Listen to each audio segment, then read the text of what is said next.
Welcome back to my YouTube channel. My name is Pelumi, the creative director of Suave Millinery, and I want to give a special shout out to all our subscribers and those who watch and like our videos.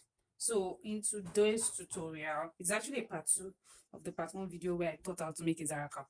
I'll be teaching us how to make a fan, an actual fan embellishment that I want to use to embellish my Zara cap. But this is going to be a bit different. Why? Because it's going to be having a rose inside, and I'm going to show us how I'm going to make that. So what do I need to do this? I need my actual care as usual, my scissors, my measuring tape, and my tailor's chalk. Those are all the things you need to do this. And your pin, please don't forget, your pin is very, very essential because you're using the pin to stitch and hold down the fan as you pleat your office pin. So now let's get quickly to doing what we have to do. So what's the measurement I would like to cut out to make my fan rose, or my rose fan? I'll be cutting out 50 inches in width of my ashoke. I'm not altering the length.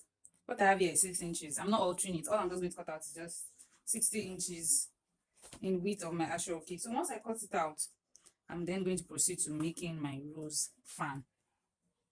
So as you can see, I already cut it out, and this is what I have. So I have 15 inches here. So the next thing I'm going to do is to fold. I would fold it into 2. Please, when you are working, look out for the outside of the ashoke, so as not to make the outside out. This is the outside of my ashoke. So I'm going to be folding one edge with another. So this is what I have. So this is what I have. I folded it now. What I want to do is to make the rose part of the fan. Now, if you know that probably you are not an expertise to controlling your fabric or your ashoke, make use of a pin. Just use it to hold it down where I want to. Now I have done that. So the next thing I'm going to do is to make the inside of my rose. I can choose to fold it like this, or I just roll it a bit. So for the sake of this tutorial, I'm going to be rolling my rose. So I don't know if you can see what I'm doing. Let me bring the camera closer. So like I said, I'm going to be rolling. I'm going to bring one edge, this edge, I'm going to fold it this way, and then the next thing I'm going to do is to roll. The reason why I'm rolling is because I want to get the inside of my rose, and as you can see, this is what it looks like. So the next thing I'm going to do is to continue rolling. The rose will give me the rose part of the ashoke. If I wasn't working with an ashoke, I could choose to do another method of rose, but because I'm working on ashoke, this is the method of rose I would like to do. So remember, you close one part, this part you bring it to touch here like this, and the next thing you do is to roll. And so you are going to roll till you get the desired rose of your ashoke fan. So once I get to the part I want to roll, I'm going to stop rolling and show us what it looks like. So I already rolled and and I've stopped at the part I want to roll to. So this is what my roll looks like. So this is it. So I've stopped rolling. So the next thing I'm going to do is to now begin to make my ashoke fan on my rose. The reason why I did not fold this rose is because this part is where the fan is going to stand on. By the time I'm done doing it, you understand why I did that. So now at this juncture, you might want to hold down with a pin. So I've used a pin to hold it down. Don't worry if your pin should get bent. I'm going to remove it. By the time you tack it together, you're going to remove it. So the next thing I'm going to do is to start pleating my fan. Remember, there is a fan, and you know how fans look like.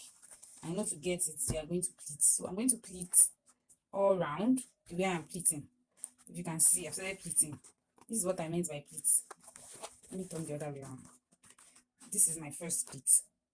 You can choose to make your pleat very tiny or bold. It depends on your choice. And then I'll continue. I'll do another pleat.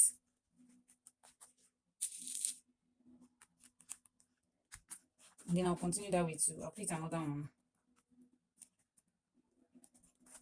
Now the essence of this pleat is to get my ashoke fan all round out.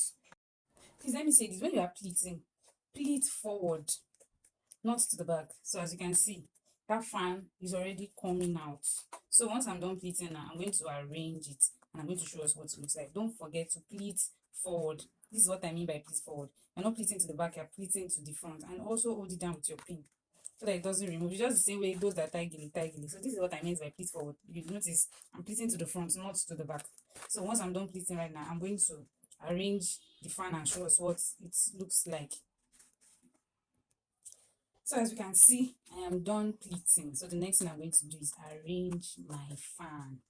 Now this might not look easy to you or for you if you don't start daily, but you can do it once you constantly practice. So this is the part of my rose that I said I want out. This is it. So now the next thing I'm going to do is to tack it down with my hand. Now please take note, you're going to tack it down with your hand before you attach it to your Zara cap, because if you don't, it's going to remove and it's not be nice that after wearing it once and after all the beauty, it doesn't last. So the next thing I'll be doing is packing it, and after packing it, I'm going to show you what it looks like then before attaching it to my Zara cap. So as you can see, I already used my hand needle and thread to hold it down. I removed the pin, so this is what it looks like at the back. So now the reason why I left this place is because I want to show us something. Now you might also have your fan look like this, like you have a piece that is remaining. All you need to do is just probably cut it out and then fold whatever is remaining to the back. So I'm going to cut this out now, and then I'm going to fold the remaining fly piece. I've already cut it out. So the next thing I'm going to do is to gently fold this, and then I'll bring it to the back of this one, my first pleat layer from the rose, and then I am now going to sew it down and end my fan. So after doing that, I'm going to show us what it looks like.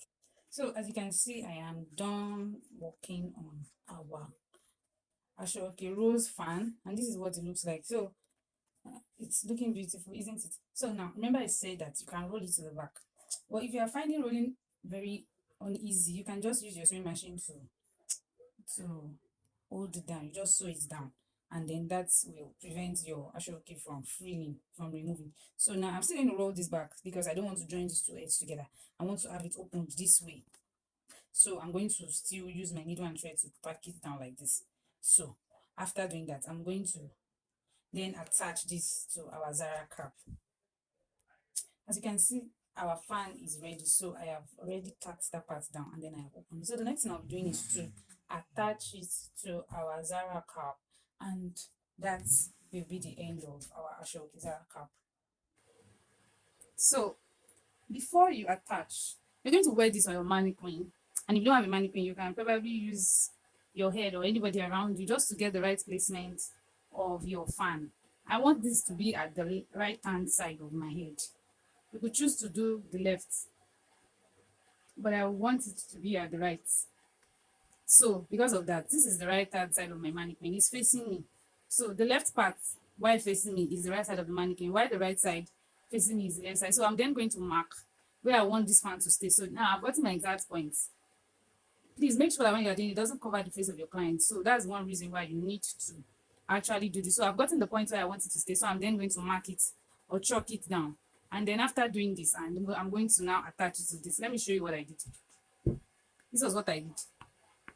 Then I'm then going to attach it and use my needle and thread to sew it down as usual. And I'm going to come show us what it looks like.